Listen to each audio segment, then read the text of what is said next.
Nabi sallallahu alaihi wasallam bersabda yang bermaksud,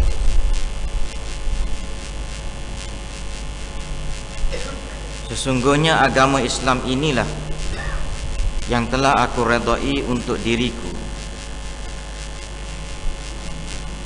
dan tidak layak ataupun tidak sesuai padanya kecuali dua sifat: murah hari dan baik budi.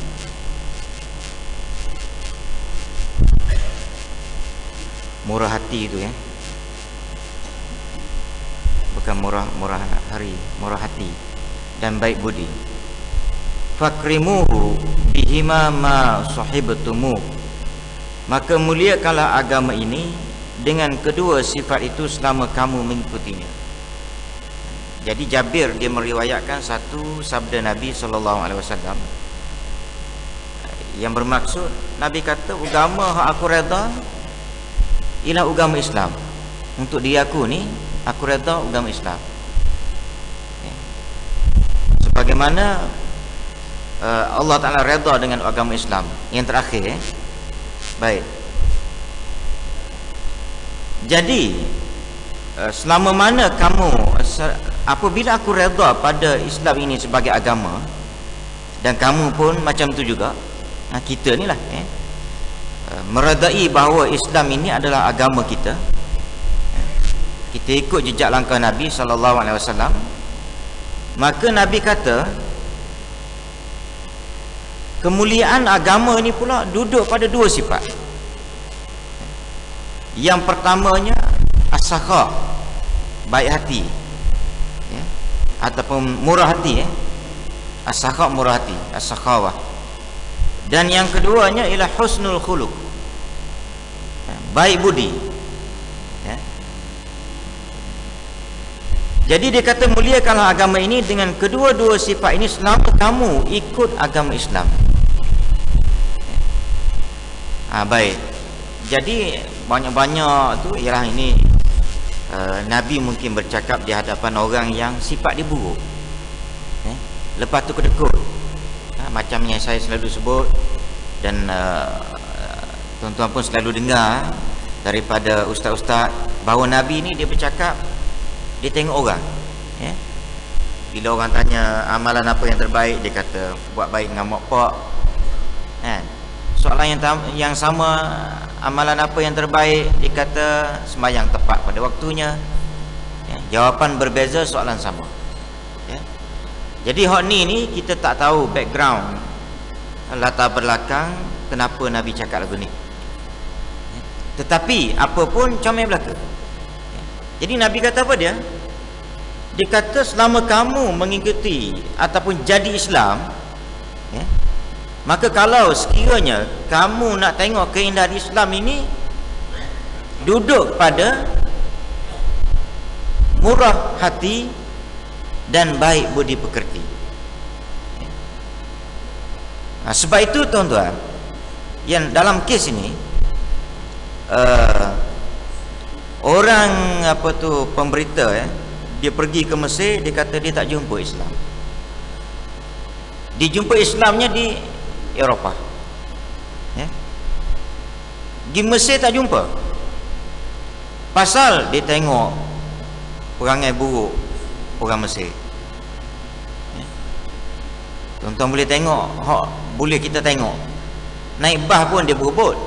Bah tak ada berhenti tu, dia berebut dah naik. Ingat ke nak naik bah berebut? Turun bah pun, bah tak ada berhenti pun dia turun dah. Itu perangai orang Mesir. Kapal terbang, tuan-tuan naik Miss Ateron, kapal terbang Mesir.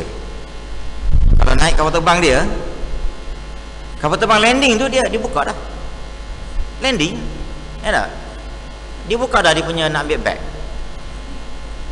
Sebab itu tentera Israel kata, selagi mana tentera Mesir naik bah tak bagi dan turun bah pun tak ada bah berhenti, selagi itu dia kata Mesir dalam tangan dia. Walaupun dia mempunyai tentera yang sedikit, Mesir tentera yang banyak. Sebab disiplin. Disiplin ni apa dia? Husnul khuluq, budi pekerti. Itu disiplin. Jadi dalam itu dalam ialah itu cerita kat luar. Ya, dalam kes yang lain kita bawa cerita kita lah senang. Ya tak? Kita hidup dalam rumah tangga disiplin, baik budi pekerti, satu orang suami, di situlah orang tengok, oh suami Islam ni lagu ni.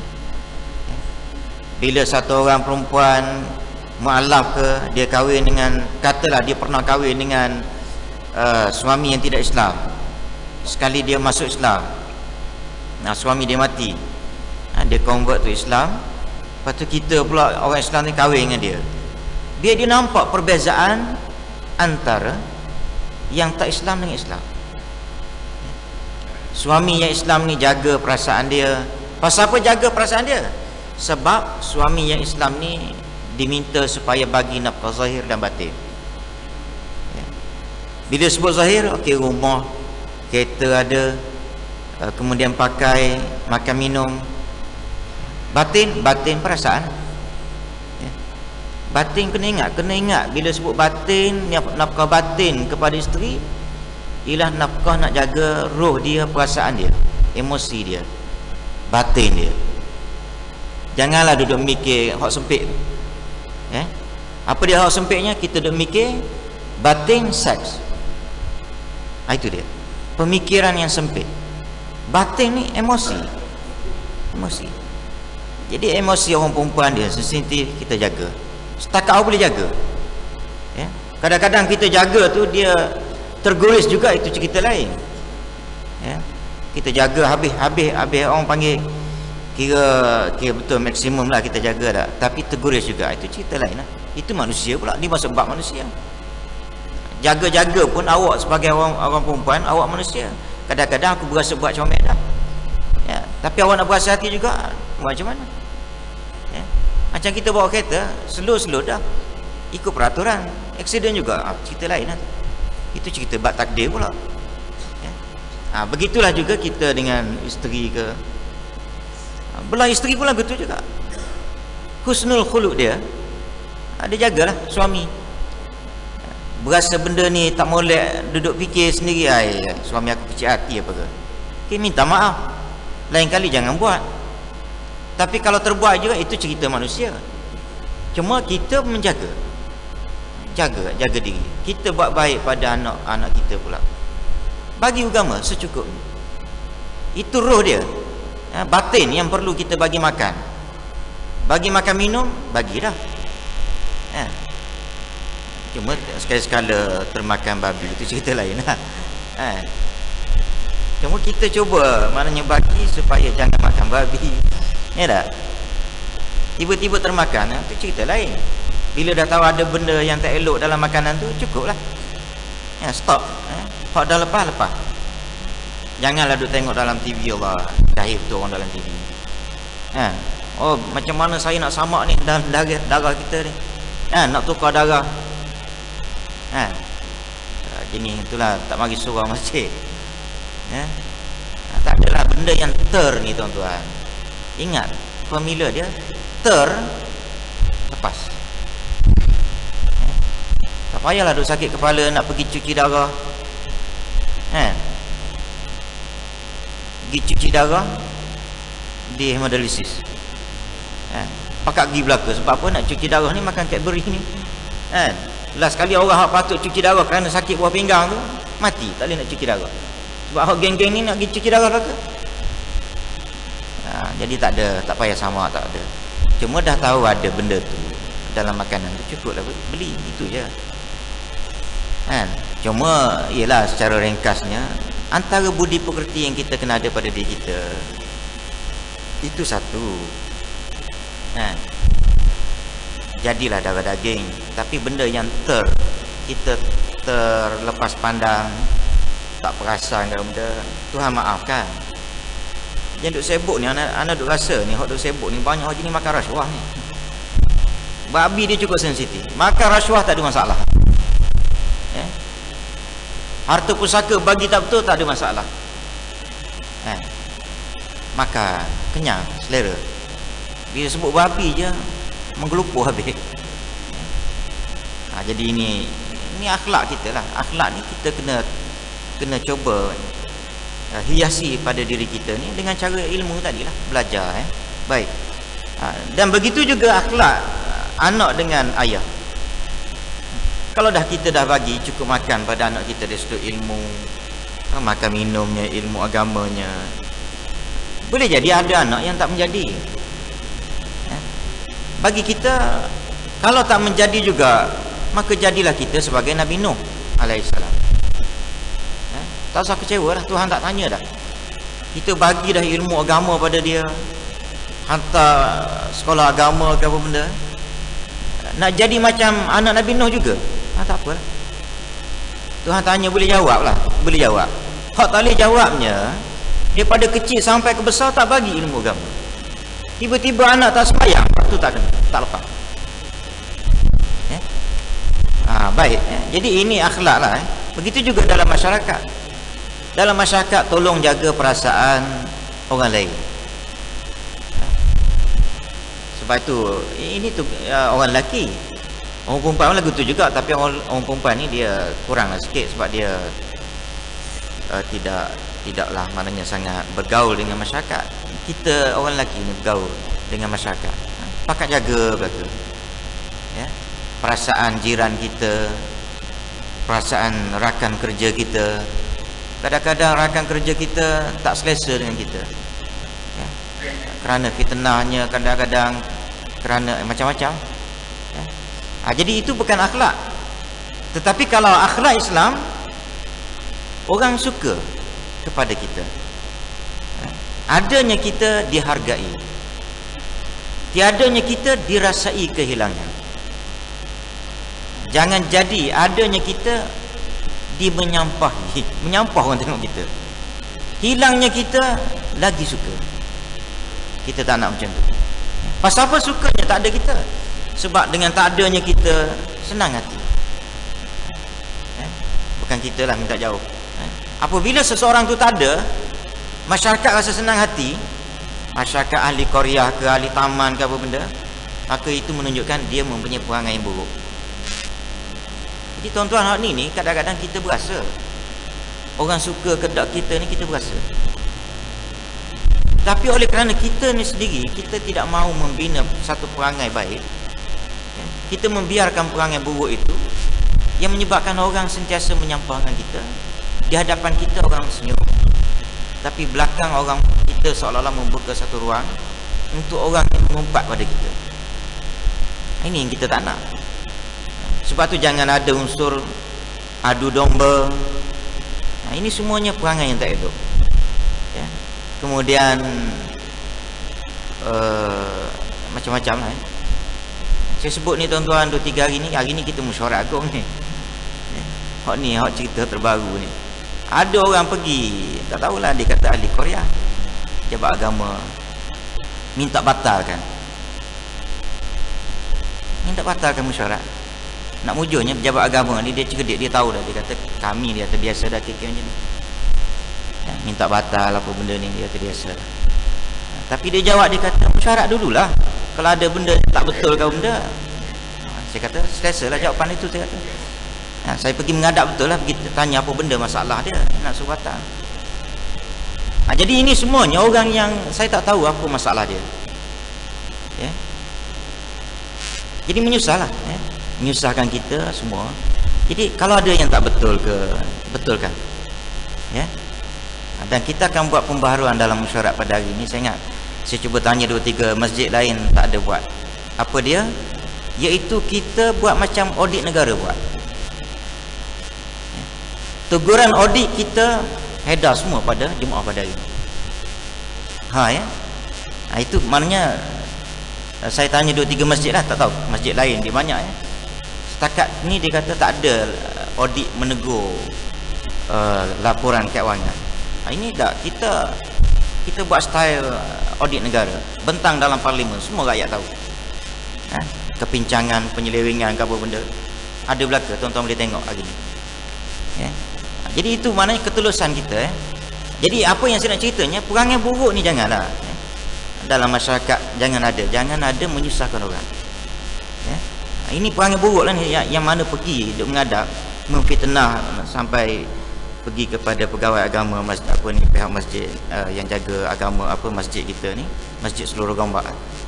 Tapi dia kata benda ni biasa. Dia kata awak tunggu mesyuarat, ada benda tak betul cerita. Jangan paksa kami nak batalkan mesyuarat tak betul. Ya. Dan saya pun minta pejabat agama mari hari ni, tetapi dia kata dia tak boleh. Dia kata ada satu masjid, tak nak cerita masjid mana.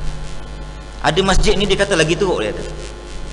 Jadi dia kena pergi masjid tu mesyuarat juga hari ni sebab apa dia? Sebab masyarakat tu sendiri dia bukan nak membetulkan, dia cuba nak laga sana laga sini itu dia. Itu jadi dia. Kalau nak betul tuan-tuan tak ada masalah ya.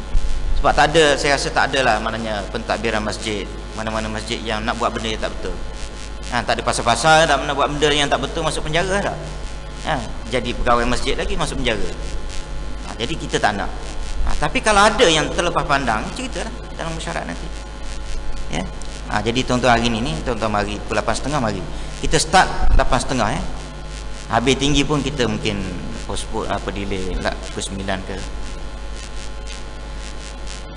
Baik. Murah hati tuan-tuan. Murah hati ni pasal apa? Nabi nak supaya kita ni jangan ada sifat kedekut. Sebab sifat kedekut ini dia boleh menyebabkan masyarakat dia akan jadi tak puas hati lah. Kadang-kadang ada ditakdirkan Tuhan orang yang memang pendapatan dia kecil ya. Pendapatan dia kecil sesuai lah dengan negara pun ada masalah negara, penggunaan duit yang tidak betul ke apa benda ya. Macam 3 hari lepas bumbung stadium apa tu untuk buat kolam renang Sukma di Perlis tu baru siap runtuh dah. Itu yang dikatakan penyelewengan. Stadium Merdeka berapa lama tak runtuh. Terengganu 3 tahun pakai runtuh dah. 300 juta anak kena keluarkan bajet 100 juta pula untuk repair. 100 juta tu boleh buat baru. Ini penyelewengan itulah yang menyebabkan rakyat ni terkesan tak boleh nak naik gaji. Contoh kan, duit bukan tak ada, ada banyak dengan Petronas apa benda ya. Maka bila dah berlaku penyelewengan gitu, gaji rendah. Bila gaji rendah, itu dia akan jadi ekonomi itu jadi macam tak apa nak cair ya. Maka menyebabkan pada masa itu orang jadi susah nak cari makan. Bila susah nak cari makan, hak mana ada kelebihan duit, dia kena ada sifat pemurah ya. Dia kena ada sifat pemurah ya. Kena bagi sekadar yang termampu. Itu yang saya selalu sebut. Dalam poket kita ni kalau boleh tak, dalam poket kita gimana pun ada RM1 2 biar kena ada RM10 ke RM1. Kadang-kadang orang mari minta sedekah tu gaya okey lah, kita tengok dia minta tu gaya memang miskin, kita bagi. Tak boleh bagi maknanya RM50 bagi RM10, tak boleh bagi 10 bagi RM1. Mungkin dengan RM1 tu sukanya dia pergi beli nasi. Hak bolehnya apa dia nasi dengan kuah. Okey. Ya. Jadi ini akhlak Dia akhlak ni dia berkait rapat dengan kemurahan sifat pemurah. Akhlak comel biasanya dia kait dengan sifat pemurah. Akhlak comel macam mana tuan-tuan? Kalau tengok orang susah dia kedekut, tak comel. Balik kampung, tengok dia punya saudara mara dia dengan super skill G ke apa, jurusan C ke A ke B, tapi balik kampung kedekut nak bagi RM50 kepada kakak dia ke ataupun anak saudara dia yang miskin pun kedekut juga. Itu tidak berakhlak nama dia. Dia balik kampung, ni balik kampung ni, cuti sekolah. Cuba lihat di kampung yang boleh jadi masa nak mari sekolah belajar universiti dulu, mak ayah kita stay orang kampung dibuat makan laksa ke kenduri sikit. Jadi orang kampung pakat bagi sikit. Mak ayah jual ada lembu sekeping tanah tapi tak cukup lagi, ada support daripada orang kampung. Jadi kalau kita dah menjadi pegawai yang besar, korporat yang besar, balik kampung sekali, hululah pada orang kampung yang miskin pula. Dia berputar, dulu aku nak pergi belajar, kau tolong bagi. Sekarang ni kau dah tak ada, pakcik, mak ke apa benda tak ada dah, tetapi yang adanya apa dia, anak dia, cucu dia miskin. Kita pusing lah. Aku dah jadi orang, sekarang aku nak bagi tolong. Sekali-sekala aja. Balik pun setahun 2 kali ke kampung, kita bantu. Biar ada sifat pemurah. Bukan nak tunjuk kau orang. Cuma sifat tu maknanya kita cuba bentuk supaya ada pada diri kita. Baik. Jika seorang menjemput tetamu, maka seharusnya dia menjaga 3 perkara. Tidak memaksa diri dan tidak berlebihan dari kekuatannya dan sunnatul Rasul. Yang kedua, tidak mengeluarkan makanan kecuali yang halal. 3, harus menjaga waktu sembahyang, yakni jangan sampai mensia-siakan waktu. Jadi kalau kita jemput tetamu, biasalah ni, maka seharusnya dijaga 3 perkara. Pertama ialah maknanya jangan memaksa diri. Ialah dalam melayani dia tu kadang-kadang kita over, kita ialah maknanya kita mungkin tidaklah orang berkemampuan sangat nak melayani dia dengan cara yang baik. Jadi kita over sampai kita berhutang piutang ke apa benda, itu jangan. Buat yang sekadar yang kita mampu. Yang keduanya, kalau nak bagi makan minum pada tetamu kita, kita bagi hak halal. Sebab itu kita tuan-tuan dalam bagi makan minum pada anak bini kita dan juga jiran tetangga tetamu kita ke, kita kena sensitif benda ni. Kalau tuan-tuan tak nak bagi makan pada anak isteri kita, mari lintasan, mari satu lintasan, rezeki aku ni okey ke tak, itu baguslah tuan-tuan. Itu macamlah orang panggil jiwa yang sensitif.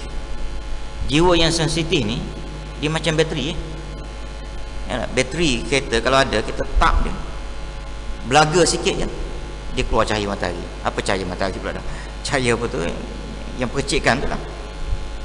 Tapi kalau bateri lemah, sentuh pun tak keluar. Tanya-tanya barulah keluar sikit. Tak sensitif antara 2 wire tu. Pasal apa dia? Kekuatan nur tak ada. Kekuatan bateri tu dia tak di-charge dengan baik. Jadi kita, iman kita ni, dalam satu istilah saya hafal istilah tu, dipanggil syafafatul iman. Syafafatul iman ni maknanya, saya tak reti nak terjemah syafafatul iman ni apa benda. Tapi kalau saya ambil air ni macam ni, kalau buang air, kata anggaplah ni saya buang air, saya boleh nampak orang depan saya. Kalau saya tudung, tu ya, kalau saya letak depan mata saya ni, saya boleh nampak orang depan. Sekarang tak apa nampak ni sebab dia air, dia ada air sikit, kacau dia air. Jadi syafafatul iman ni apa dia? Syafafah ni lut sina. Tapi nak terjemah syafafatul iman ni, lut sina iman tu tak apa-apa nak betul juga. Tapi maknanya dengan adanya syafafatul iman, maka kita boleh lihat dengan jelas apa yang berada di sebelah sana. Maksudnya apa dia? Kita sensitif dengan benda-benda yang tak elok. Dengan sama ada benda tu makanan, kita block terus. Sebab tu saya selalu sebut makanan ni tuan-tuan, saya selalu sebut. Daripada dulu saya rasa saya tak pernah orang panggil tak menyebutlah benda ni. Sejak saya mula mengajar sekitar tahun 90-an di Gombak ni, saya menekankan benda ni. Kalau boleh tolonglah cari hak Melayu, produk yang dibuat oleh orang Melayu. Kalau tak ada cerita lain, macam coklat apa tu, memang Melayu tak apa banyak buat, tak apalah, budak-budak pun suka, tak apa. Lepas tu bila dah tahu ada benda yang tak elok tu, kena break lah. Itu je. Tapi hak lain-lain tu, hak Melayu buat tu banyak. Macam kalau minyak masak tuan-tuan, minyak masak ni ambillah hak Felda buat. Minyak masak apa tu, saji saji. Saji. Saji. Pakai minyak masak tu. Dan lain-lain lah hak Melayu. Okey, kita boleh kata Melayu pun belum tentu. Ya, belum tentu. Paling tidak hak Melayu tu dia keluar zakat, dia sedekah, dia mengucap. Kalau untung ke dia pun untung kepada orang mengucap. Kalau tak ada langsung, cerita lain. Ini cerita lain. Kalau tak ada langsung, ini ada dia punya pilihan. Minyak masak saji ke, mi pun hak Melayu pun banyak. Yalah, maknanya hak Melayu kalau mi ni dia cepat rosak, itulah masalah dia pun. Jadi hak ni sebenarnya kita akan rasa sensitif bila mana ada syafafatul iman. Nak beli tu fikir ya, kebersihan dia. Macam baru ni keluar dalam, tapi dah banyak kali dah pun didedahkan perkara ni, udang kering. Ya tak? Anjing duduk atas udang kering tu, dia jemur, anjing pun pergi duduk. Ya. Jadi kita bila lagu tu tuan-tuan, yelah sebelum ni tak ada gambar. Dulu-dulu tak ada gambar. Ada gambar pun siapa nak mengambil? Kalau ada ambil gambar pun nak keluar macam mana, hantar ke surat khabar dia kata tak boleh ni, nanti kena saman, tak ada pasal-pasal aku tunjuk. Sekarang ni keluar dalam Facebook, tak boleh nak blok sekarang. Jadi benda tu dah lama dah. Dijemur, anjing lalu, anjing tidur. Jadi bila berlaku macam tu, atas kita lah pula. Kadang-kadang kita fikir lagu ni je, kalau tak ada udang kering aku tak boleh makan ke agak-agak. Lagu tu kena mikir gitu je. Ya. Kalau dah mana kita rasa tak boleh makan lah, rasa tak boleh makan tak lalu, fikir kalau tak ada udang kering tak boleh makan ke kita, tak kenyang ke? Jadi kalau rasa okey, tak payahlah udang kering, ya tak? Kecuali udang kering tu dibuat oleh orang Melayu. Tapi sekarang ni tuan-tuan, Cina sendiri yang kafir lah, sekarang dia pandai tau. Produk-produk ni dia buat gambar masjid, dia bubuh nama Mina. Itu lagi baik, lagi keliru kita. Tak apalah. Okay, kita pergi pun beli, katalah contoh beli mi, dia tulis keluaran Mina dari Mamat, kita pun beli, tak apalah. Belah kita lepas lah, rupa-rupanya bukan Mina dari Mamat, Chong punya. Gi pun memang semua Cina pekerja. Dia tulis Mina bin Mamat Enterprise. Kita dia ingat ke hak Melayu. Tak apalah, maknanya ikhtiar kitanya, aku ingat ke hak Melayu dah. Sampai ke mati makan rupa-rupanya hak Cina. Tak apa, Tuhan pun tak akan tanya lebih dah. Jadi itu saja dia. Islam ni simple, cukup simple. Tapi kita kalau dah ada, kita tahu macam dulu mi ibu sedap, saya tengok mi ibu sedap, tapi mati mungkin kerana tak ada sokongan daripada orang Islam sendiri. Tak ada dah, saya rasa tak tahu, segi kedai tak ada dah mi ibu, tapi mi dia sedap, okey lah. Tak ada, pasal apa tak ada? Sipir dia mudah je. Kalau tak ada, orang tak support. Macam di kampung saya, kedai Melayu buka setahun dua tutup. Cina segar. Pasal apa dia? Melayu, dia pergi beli tempat Melayu, buku 35 keluar. Mati tuan-tuan orang Melayu kan? Tulis tulis. Ambil gula, ambil beras, tulis dalam buku 35, hutang. Dengan Cina, India, dia boleh pergi sebelah sana, sikit je jauh dia. Dia boleh pergi jauh, dah lah jauh. Ya, dia boleh pergi bayar cash. Hidup Cina, hidup India. Ini Melayu lah, Melayu. Masalah Melayu yang pakat-pakat selesai sendiri lah. Orang Melayu tak boleh nak menyelesaikan masalah Melayu kecuali orang Melayu tu sendiri. Kita ni Melayu, jangan ada perangai-perangai buruk macam tu. Baik, 3, jaga waktu sembahyang. Ada pun tetamu juga harus menjaga 3 macam. Duduk di tempat yang seadanya, menerima apa jua hidangan.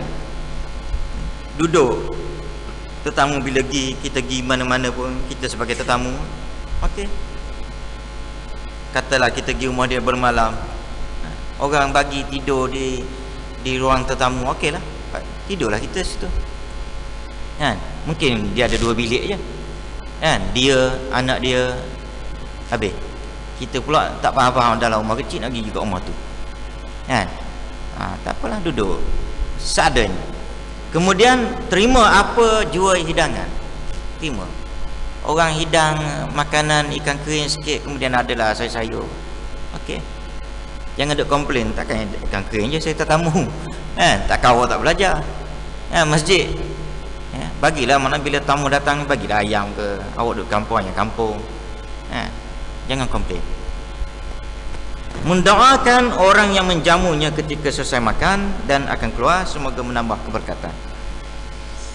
Nabi sallallahu alaihi wasallam bersabda, "Man adda zakata mali wa qara dhaif wa ata qaumah an-na'iyah faqad waqiya syuha nafsi."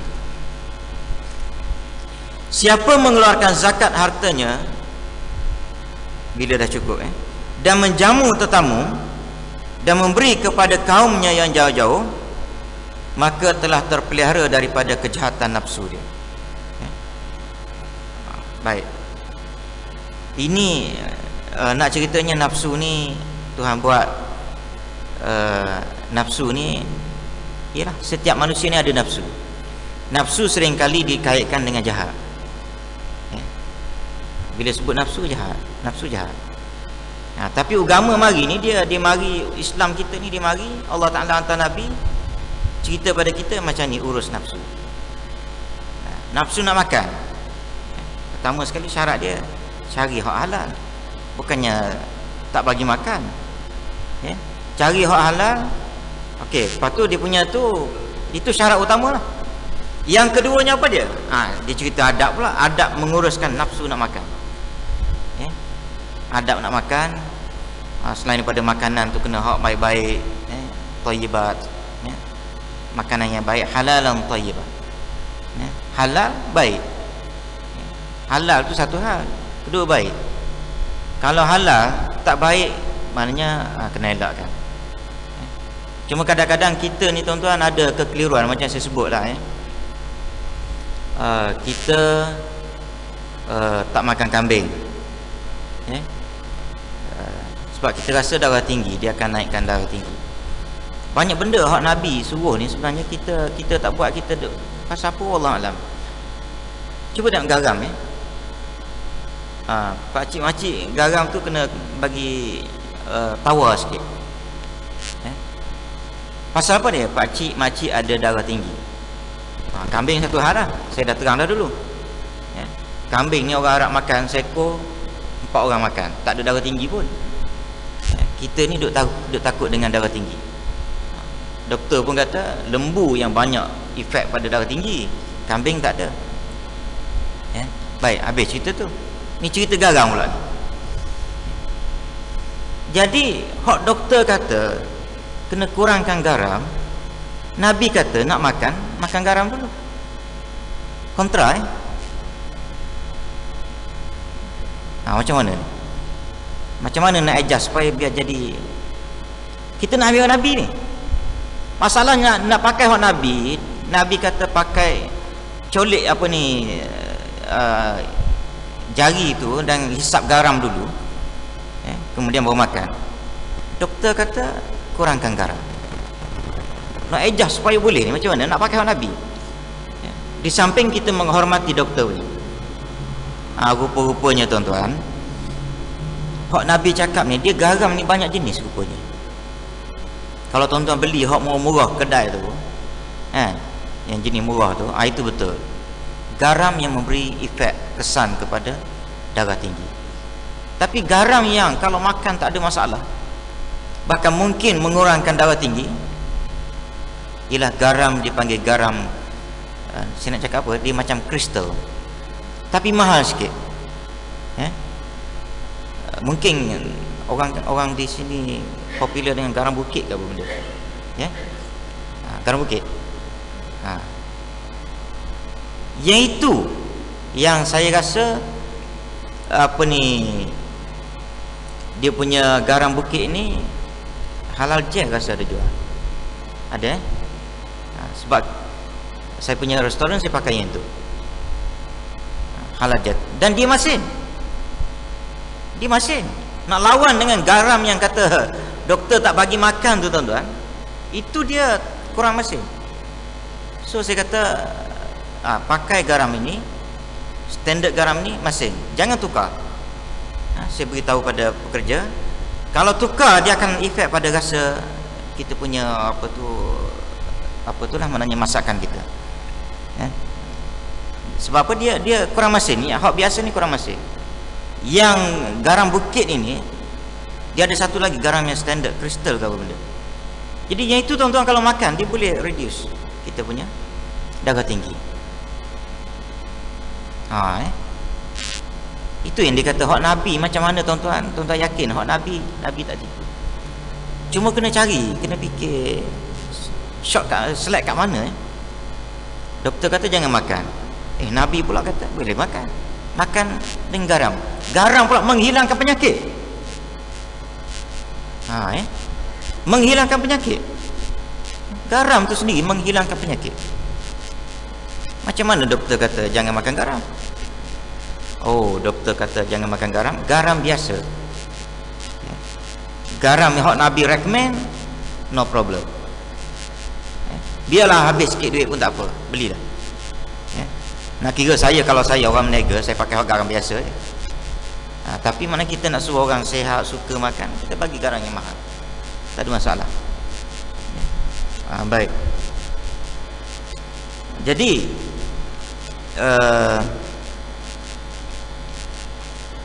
jadi Nabi kata di sini, terpeliharalah kejahatan nafsu. Itu nafsu bab makan. Nafsu seks pula. Nafsu seks. Pertama sekali, Islam tak pernah melarang kita melayani nafsu seks.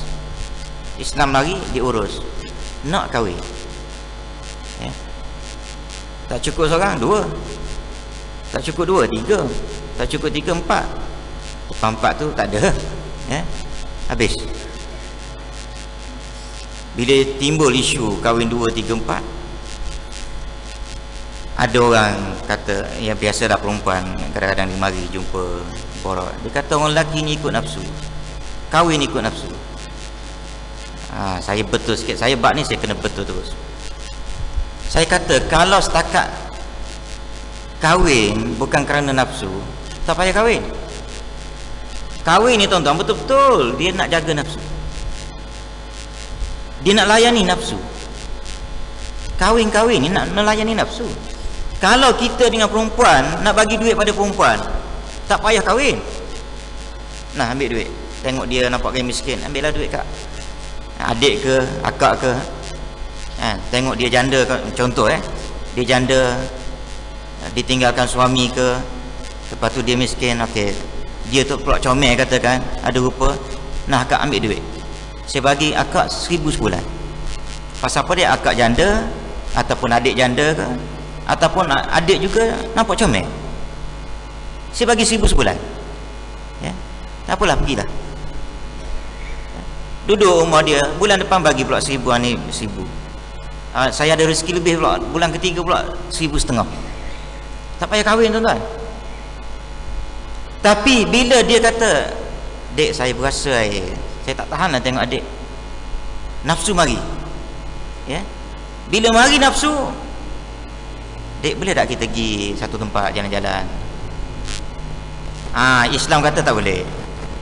Kalau kamu nak seks, nafsu seks, nak layani nafsu seks, kamu kena kahwin. Tapi nak melayani hak lain-lain, kamu nak bagi duit, kamu suka kat dia, tak apa, tak payah kahwin. Jadi saya betulkan kepahaman orang, kahwin ni, awak kahwin kerana nafsu. Memang kerana nafsu lah. Orang lelaki kahwin ni dengan perempuan ni kerana nafsu. Nak jaga nafsu dia lah, maka dia kahwin supaya dia boleh dapat halal. Kalau tak nak orang lelaki ni kahwin 2 ke 3, cari hujah lain. Cari hujah lain. Jangan kerana ini orang lelaki tak ada kerja lain, kerja nafsu. Tak betul. Memang nafsu lah orang lelaki kahwin. Berasa nak bagi rumah sebiji pada satu orang perempuan yang cantik, dah kahwin dah ni, kita dah ada isteri 2 dah kata, contoh. Tengok dia janda, dia cantik lagi, nak bagi rumah, tak ada masalah. Tak ada kata bila nak bagi rumah, nak transfer rumah je, jabat tanah tanya apa ni, ini perempuan ni you punya isteri ke? Tak, bukan isteri, saya nak bagi. Tak boleh, you kena kahwin nak bagi. Nak bagi rumah kena kahwin dulu. Tak ada.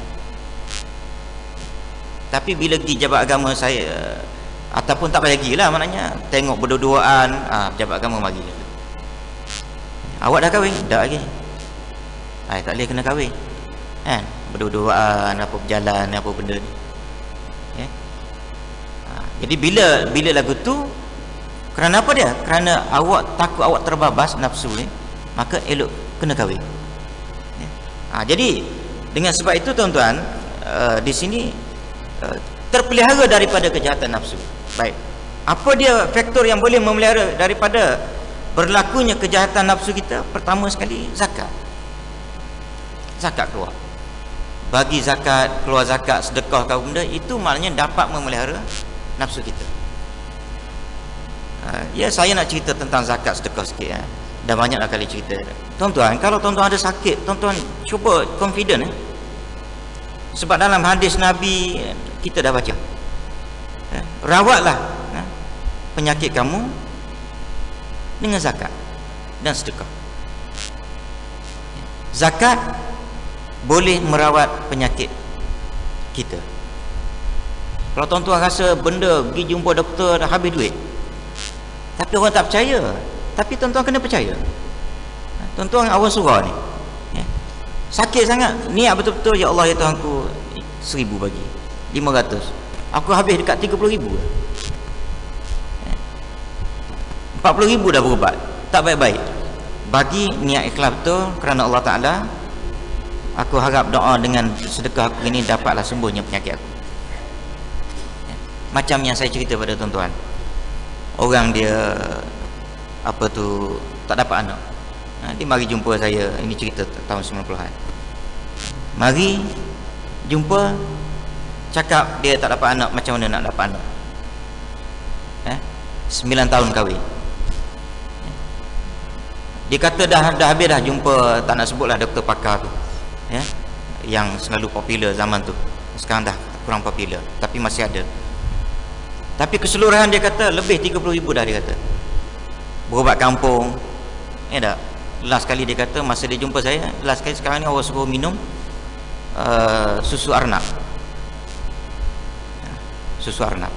Boleh minum, dia minum, tak jadi juga. Dan saya cakap ke dia, okay, sekarang ni dah semua dah buat, tak dapat anak juga. Satu je lagi, saya kata, pergilah jumpa orang yang buat anak. Tuhan nak buat anak tu pergi rumah dia betul. Pergi berseller, orang panggil berseller, pergi berseller menghadap dia di rumah dia, iaitu di Baitullahil Haram. Pergilah, saya kata. Dan saya pun masa tu kebetulan pergi, satu kali pergi, terserempak dengan dia di Kaabah, depan Kaabah. Jumpalah apa benda, okay, tak apalah. Dah pergi pun asing-asing. Balik-balik tu 2-3 bulan lepas balik tu, jumpa balik dia di Masjid Syakirin tu lah. Masa tu saya banyak mengajar Masjid Syakirin. Ucap terima kasih, dia kata dah 3 bulan. Maknanya 3 bulan betul-betul dia balik tu dapat anak terus. Ataupun boleh jadi dapat anak di Mekah lagi. Jadi anak jadi ini orang panggil, nak cerita lagu mana tuan-tuan? Payah nak cerita ni, dia betul-betul kena ada keyakinan. Nak anak kita duk main, jumpa doktor, jumpa sana, jumpa sini.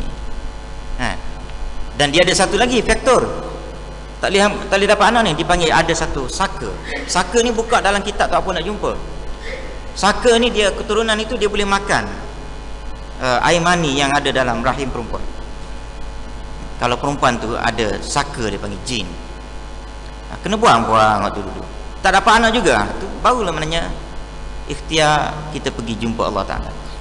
Begitu juga dengan kita sakit ni, ada dah hadis cakap, Da'u mardakum bisadaqah, rawatilah sakit kamu tu dengan sedekah. Rawati, obatilah sakit kamu dengan sedekah. Dan cerita dia banyak, cuma kita tak yakin, kita rela habis.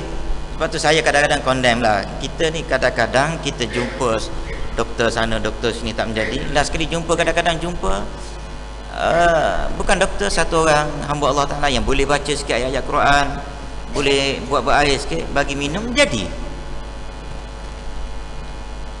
Masa kita jumpa dia tu tak menjadi lagi, ya tak?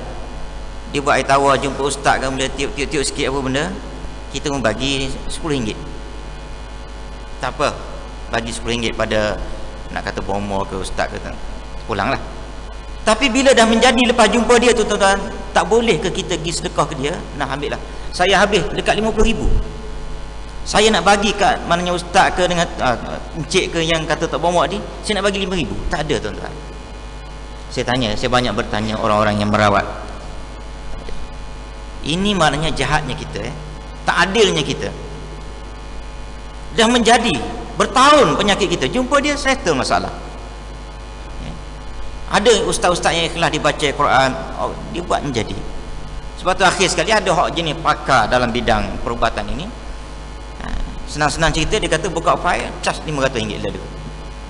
Sekarang sebab ada satu orang yang saya jumpa, dia kata orang ni tak reti bahasa dia boleh bagi pada orang lain RM10,000, kita bantu dia, kita ni sepenuh masa buat sikit sekadar yang Allah, yang kita tahu, kita belajar bab jin ke apa benda.